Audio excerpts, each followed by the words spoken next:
17 رمضان تھی. اللہ اکبر. کیا رمضان تھی؟ 17 رمضان تھی.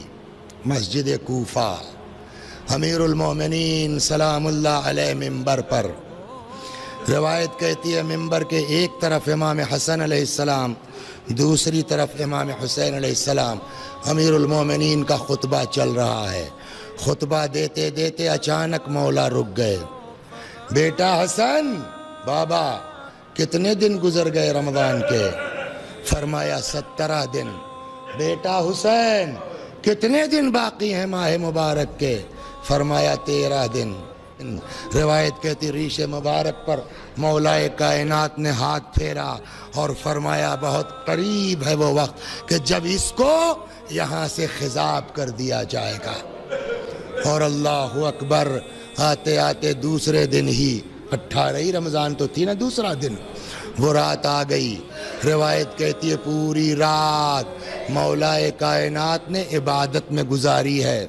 کبھی مصلی پر جاتے تھے، کبھی باہر آتے تھے، آسمان کو تکتے تھے، فرماتے تھے نہ مجھ سے جھوٹ کہا گیا ہے نہ میں نے جھوٹ سنا ہے، خدا کی قسم یہ وہی رات ہے.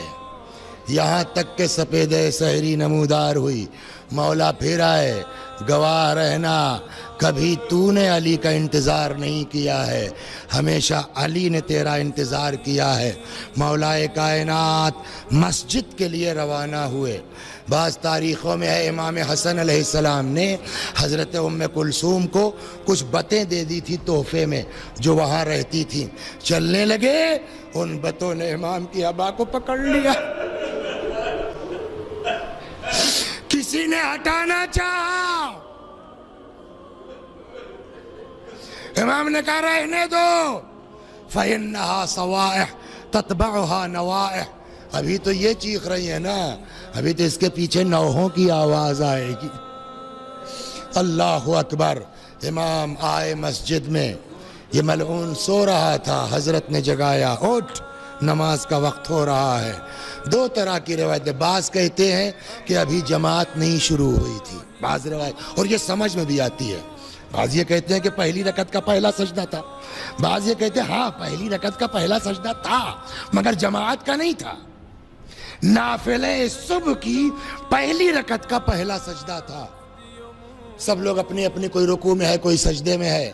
امام آئے، جیسے ہی سجدے سے سر اٹھانے لگے، پیچھے سے اس ملعون نے مولا کائنات کے سر اقدس پر ایسی ضرب لگائی کہ روایت کہتی ہے آواز گونجی واللہ لقد تہدمت ارکان الہدی قد قتل وصی المصطفیٰ قد قتل علی المرتضی. خدا کی قسم ہدایت کا منارہ منہدم ہو گیا، وصی مصطفیٰ قتل کر دیے گئے، علی مرتضیٰ شہید کر دیے گئے. روایت کہتی ہے جبرائیل کی آواز تھی. کوفے کا کوئی گھر ایسا نہیں تھا جس گھر میں جبرائیل کی یہ آواز نہ پہنچی ہو. پرانے زمانے میں شہر میں انٹری کا ایک دروازہ ہوتا تھا اور پورے شہر میں دیوار ہوتی تھی. جدھر جو ہے ایگزٹ گیٹ ہے ادھر ہی کسی مومن کا گھر ہے. ادھر ابن ملجم نے جو ضربت لگائی، جب تک پبلک سمجھے تب تک یہ مسجد سے نکل گیا. دوڑایا تو پبلک نے، لیکن ابن ملجم میں اور پبلک کے بیچ ایک ڈسٹینس ہے. ادھر دروازہ کوفہ کے قریب کسی مومن کا گھر ہے. اچانک اس کی بیوی نے تلوار لی، پکڑایا اپنے شوہر، یہ لے جا باہر دیکھ کیا بات ہے. میرے کان میں اس طرح کی آواز آئی ہے جیسے کوئی کہہ رہا تھا علی قتل ہو گئے. تاریخ کہتی ہے وہ نکلا. نفس المحموم میں شہید عباس قمی نے تفصیل سے لکھا اس کو.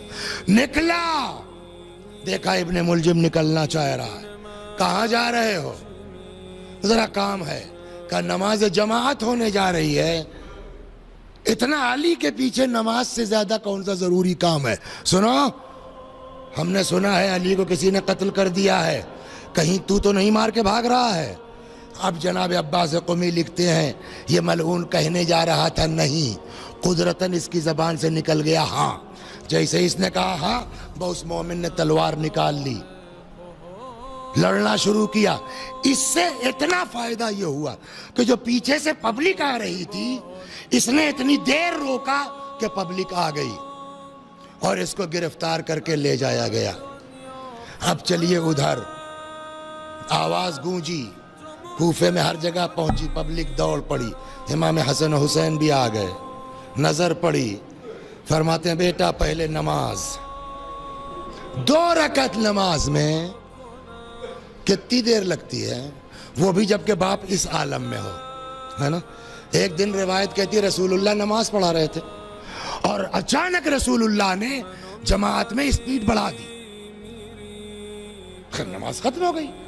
بعد میں لوگوں نے کہا یا رسول اللہ کوئی خاص بات, آج بڑی رفتار سے نماز پڑھا دی آپ نے. حضرت نے کہا آواز نہیں سن رہے تھے, بچہ رو رہا تھا, تو اس لیے شاید پیغمبر نے اسپیڈ بڑھائی کہ ہو سکتا اس کی ماں نماز میں شریک ہو جماعت میں اور وہ بچہ بھوکا ہو, اس کے لیے پیغمبر نے نماز کی اسپیڈ بڑھا دی. جب باپ اس عالم میں پڑا ہو ہے تو بہت طولانی, بہت لمبی نماز ہوگی, شریعت اجازت دیتی ہے. کتنی دیر لگا ہوگا نہیں معلوم, کتنی دیر, 2 منٹ, 4 منٹ, 5 منٹ, بس نا. اتنی دیر میں معلوم ہے آپ کو کہ زہر نے کتنی تیز اثر کیا ہے. جب نماز تمام ہو گئی اور اب لوگوں نے چاہا کہ مولا کو پکڑا کے گھر لے چلیں, فاتح خیبر علی جس کے ہاتھوں پر 32 ٹن کا دروازہ تھا, تاریخ کہتی ہے جب اصحاب نے چاہا مولا کو پکڑا کے لے چلیں, علی کا پیر زمین پر ٹک نہیں رہا ہے. اب کیا کیا جائے, گلیم, موٹی چادر کہیے, کمبل ٹائپ کوئی چیز لائی گئی, مولا کو رکھ دیا گیا. اصحاب نے چاروں کونے پکڑ لیے. اب یہاں سے ایک سطر ہے جو میں نقل کرنے جا رہا ہوں, میں نے نہیں پڑھا ہے کسی کتاب میں.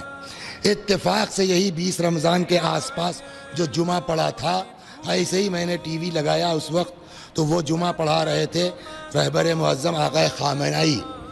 انہوں نے اس جمعے کے خطبے میں یہ روایت پڑھی ہے, میں نے نہیں پڑھا ہے, لیکن میں نے باقاعدہ ٹی وی پر خطبہ لائیو اپنے کان سے ان کو پڑھتے ہوئے سنا کہ جب مولا کائنات کو اس چادر پر یا گلیم پر, کمبل ٹائپ کسی چیز پر رکھ کے چاروں کونوں کو اٹھا کر کے پبلک لے کے چلنے لگی, اچانک امام حسن کی چیخ نکل پڑی. آپ بتائیے انصاف سے, اچانک کسی کے باپ کے ساتھ یہ ہو جائے, ابھی تو اپنے پیروں سے چل کے آئے تھے نا, چیخ نکل پڑی. مولا متوجہ ہوئے, کیا ہوا بیٹا حسن, سب کا باپ مرتا ہے میرے لال, صبر کرو, کوئی تم اکیلے تھوڑی ہو. تھوڑا سا آگے بڑھے, جیسے ہی مسجد سے نکلنے لگے وہ فرماتے امام حسین کی چیخ نکل پڑی. مولا پھر متوجہ, چپ ہو جاؤ بیٹا حسین,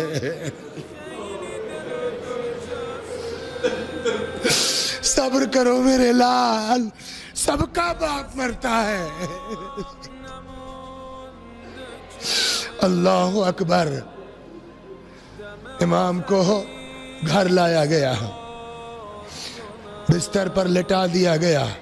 آپ انصاف سے بتائیے, جب باپ کو دیکھ کے امام حسن کی چیخ نکل پڑی, امام حسین کی چیخ نکل پڑی, تو اس عالم میں باپ کو دیکھ کے بیٹیوں کا کیا حال ہوا ہوگا. بیان کی ضرورت ہے, پڑھنے کی ضرورت ہے کہ بابا کو اس حال میں دیکھ کے حضرت زینب کا کیا حال ہوا ہوگا, جناب ام کلثوم کا, بقیہ بیٹیوں کا کیا حال ہوا ہوگا. لیکن وہ فرماتے ہیں کہ جب امام کو گھر میں لا کے لٹایا گیا, بیٹیوں نے رونا شروع کیا. پتہ نہیں ذہن پہنچا کہ نہیں پہنچا. امام حسن روئے, مولا نے کہا چپ ہو جاؤ. حسین روئے, مولا نے کہا صبر کرو.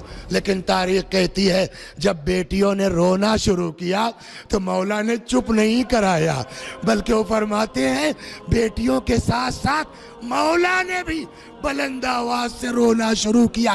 میں کہوں گا مولا, آپ کی بیٹیاں آپ کی زندگی میں روئیں تو آپ نے ان کا ساتھ دیا.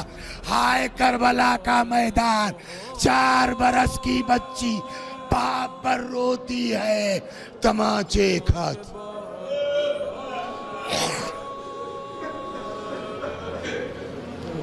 وَسَيَعْلَمُ الَّذِينَ ظَلَمُوا ایام منقلب ينقلبون انا للہ و انا الیہ راجعون.